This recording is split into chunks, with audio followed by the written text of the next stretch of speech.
Fit4Life family. Listen, we made it through the challenge, or rather, you guys made it through the challenge. And yay! So today, as promised, we're going to go over her results. And this also gives you an opportunity to reflect on your own personal results as well.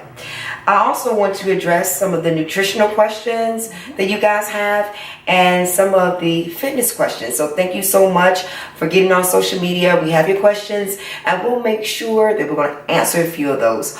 All right, Miss Oh So Fabulous, tell us about your journey, because this is where we started. It was really based on you coming to me and saying, these are some areas I want to work on. And then we opened it up to everyone else. Yes. So as I told you guys in the beginning, I suffer with my own insecurities as well. As many people might look at me and think that you have the perfect body. You know, I had a couple things that I just wanted to work on. As we know, 2017, everybody's really big into butts, and I'm definitely a butt girl. My mind is just like, I want a bigger butt, I want a bigger butt, and I just knew if I just lifted and toned a little bit, I can achieve what I wanted my derriere to look like. Also as well, I knew I already had a flat stomach, but I also thought it could be toned as well. So I did come to Miss Jade with this idea, and I was like, you know, I thought about it just being my journey, but because I have this YouTube platform, I figured because you guys always ask me, why not bring you guys along? And I didn't honestly think it was going to be as hard as it was. I thought it was just going to be simple, and it wasn't simple at all.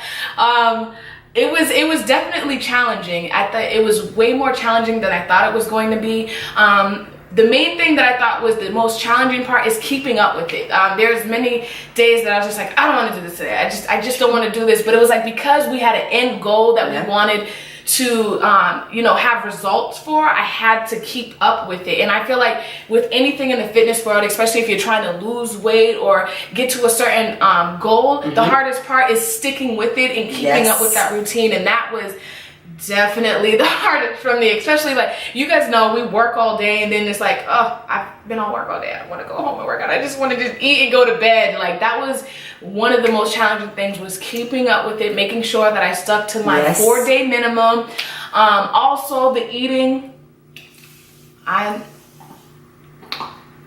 eating was The eating is difficult for a lot of people, right? The eating was definitely difficult for me, because as soon as when we talked about it, I thought I was just going to work out. And then when she started breaking down what you said, that I can't have the concentrated sugars, and I was like, wait, I didn't sign up for this. I just wanted to work out. I didn't, what do you mean I can't have this stuff? So I definitely thought that I was going to be able to just work out and eat whatever the heck I wanted, but I realized I couldn't. A lot of the stuff that I was eating was causing me to be more bloated. I wasn't seeing results, so I really had to cut down on a lot of stuff. And I started my meal prepping and, just making sure that I ate healthier. Because what my issue was too, working in a salon, I would eat out 3 times a day. I get up in the morning, I go get my Dunkin' Donuts. As soon as I get to the shop, we're like, what are we ordering? And then by the time I leave here at 8 o'clock at night, I'm too tired to go home and cook something, so I'm ordering out again. So I started meal prepping during the week, making sure I had my grilled chicken and my sweet potatoes and all of that, and making sure I kept up with my vegetables and all of that. So that has been really good, actually. I thought it was going to be harder than it's been, but to meal prep one day, have everything throughout the day, making sure I'm consistently eating and not having, because before I would have just one big meal a day, and now I'd make sure I get up in the morning, I do my makeup, I have my breakfast on the way out the door, I bring my lunch with me, and then I bring my lunch with me. And she also told me too, because she is a client of mine as well, I have to designate time to have my lunch. I wasn't doing that. I would have back-to-back clients, and then I'm eating later on throughout the day. I had to make sure that I designated eating time for myself for lunch so I could get the nutrition that I needed. So like I said, it was a little bit hard in the beginning, but it actually got easier. It definitely got easier. The workouts got easier. I realized like now I can do more reps. When you guys follow the workout challenges and stuff, she gives us certain reps that we're able to do. I realize now I have to do a higher rep in order to actually feel something, which I actually like now. So it was very hard. Like I said, I didn't think it was going to be as hard as it was. I thought it was going to be like easy breezy. and it wasn't at all. But now I've gained this kind of comfort for fitness. Before I was just gonna do it and just stop, but now I signed up. I'm a member at a gym now, and I go to the gym. If you guys follow me on my Snapchat, you guys see me. I snap while I'm in the gym, and it's actually fun. I'm actually appreciating the fact that I gained a likeness for fitness, because before I'm like, you can't pay me to work So out. hopefully what you guys are getting from this is that ultimately is a healthy lifestyle change. So I like doing challenges short term, because for a lot of people that is really their aha moment, when they really awake to the point that they understand that it's a much bigger picture. So yes, fitness is important. However, that is just one of the many things that it takes in order to really fulfill your fitness goals. Now, don't get me wrong. There are a lot of crazy things out there that you can do, and online you see them all the time. However, your results are going to be short term. If you don't learn how to make this a healthy lifestyle, then the weight that you lose or the muscle gain that you have, you're going to lose it because you just kind of stop. And we want you guys to continue to go forward, not backwards. So hopefully in the future, we're just building upon this foundation, not starting all over again. And for those who are starting all over again, it's okay, it happens. But understand that there is a bigger picture, which brings me to focus on the 5. So focus on the 5 is a healthy lifestyle philosophy. It's based on 5 elements, and that's spirit, thought, fuel, fitness, and relaxation. So I've been fortunate to work with a plethora of clients, all ages, all incomes. It doesn't matter. I found that these 5 areas make the difference. Why people are either overweight or underweight. And I want you to be successful. And so sometimes perhaps I catch you and buy a challenge because you're really motivated with the fitness aspect of things. And then perhaps there's something I say in regards to nutrition for those who are following me with the fit food posts that I have.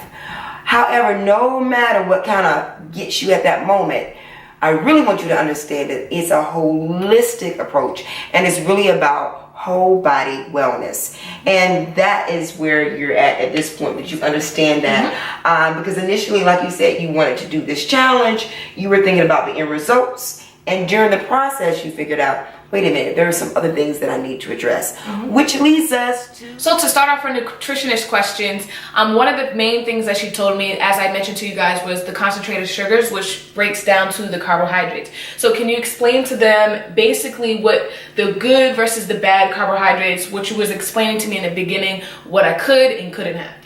Absolutely. So carbohydrates, first off, it's a good thing, okay? However, they break up into 2 different groups. Instead of saying good or bad, I just like to say simple and complex. And you want to eat mostly complex carbohydrates. Those are things that are a little richer and deeper in color. For example, a white potato versus a sweet potato, okay? So you want to gear towards things that are richer. Yes, when you digest them, ultimately they all are sugar in your body, but it's the way in which they process that's very different. Fats. You want a balance of that as well. So it's not necessarily that they're good or bad. However, you want to have a balance of both saturated and unsaturated fats that you intake every day. It's the same concept with carbohydrates, but you want to stay more on the complex carbohydrate side.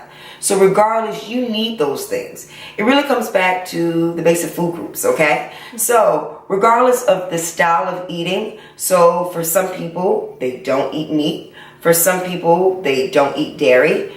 That is a personal choice. Just make sure that you live a lifestyle that will complement whatever style of eating that you choose to observe. For example, if you decide not to eat meat, then make sure that you can take a little extra time to find the proper alternatives to replace the protein in your diet. Or if you are a vegan and you choose not to intake byproducts of animals, which would include your milk and your cheeses, that you still take the time to find alternative forms of calcium, because you still need calcium every single day, okay? If not, what you'll find, if you just totally avoid those things out your diet, you'll get sick. And for a lot of people, they end up going to the doctor, they take a look at their blood work, and they find that there is something missing. So yes, you don't have to have a dairy product, but you still have to have another form of getting that vitamin D, that calcium. And so for a lot of people, they use those dark green leafy vegetables to do that. Same thing with dietary supplements. I always get the question for people, well, what should I be taking? You always want to try to get everything you need in regular foods, or what I call in whole foods. Not Whole Foods, the market, but just in regular food. However, for some people, it's still very difficult for them to get what they need. For example, for those who are anemic. Some people, no matter how much they try, they can't get enough iron from green leafy vegetables. And as a result, their doctor puts them on a particular pill that they have to take. So everybody is really different. For me, for example, I take vitamin D3. For me, I'm deficient in that, specifically during the wintertime. There's a big difference here when it comes to the sunlight. And actually, lots of people are deficient in D3. So during the wintertime, it's really important that I take D3, because alone I don't get the sunlight that I need. So those are things to think about. And another thing that I was asking her as well, a lot of questions when I was in the gym, people would ask me as far as like the supplements. People would ask me, well, what are you taking for your energy supplement? She's not one of those people that is gung-ho about taking any supplements. She has her own natural energy. So I haven't been taking any of those like kind of crazy pills that give me energy before the gym. You got to take an hour. No, she's not into any of that. It's not necessary. It's not. So let's just say that the only time you get to work out is in the morning and you're just a little tired. Have a cup of coffee, and you don't need the sugar in it, just the natural caffeine. So yes, you heard me say caffeine. So it's a balance of everything. It's really, caffeine's not the issue. Anything excessively is the issue. The issue with coffee is all the stuff we put in coffee. Exactly. But if you have an imbalance does not mean that you have 3 venti lattes a day.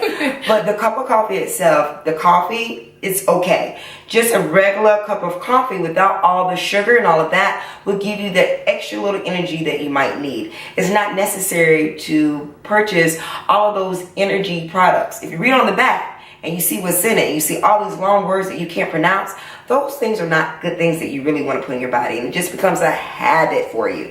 Typically, if you find that you are constantly lacking energy, it goes back to eating habits, to where you are with your exercise routine. For a lot of people, once they get into a normal routine, they start to gain energy. That's one of the great benefits of exercising regularly, is that you gain that energy that you need. And again, everybody here and there just needs a little pick-me-up. Try a natural alternative. Try some green tea. Yes, green tea doesn't have as much caffeine as a cup of coffee, but it does have some caffeine in it. Again, these are more natural alternatives than to all these other big shakes that people buy. And basically, you're just making them a lot of money, those companies.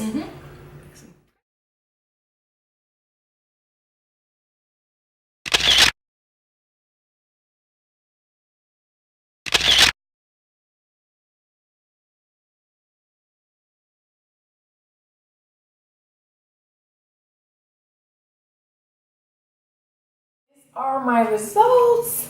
As you guys can see, I'm super pleased. I hope you guys are pleased as well. And remember, this is not the end. This is only the beginning to our fitness journeys. So make sure you guys head over to Miss Jade's website, www.missjadefit4life.com. If you are local in the Boston area, sign up for those boot camp classes. They'll be starting next Saturday. And make sure you stay tuned mid-June for insights on whole body wellness videos on Miss Jade's YouTube channel. Make sure you follow all of her social media and make sure you like those posts, people, just so we know that you guys are enjoying what we're bringing to you guys. So till next time, you guys, I'll see you in the next video. Bye.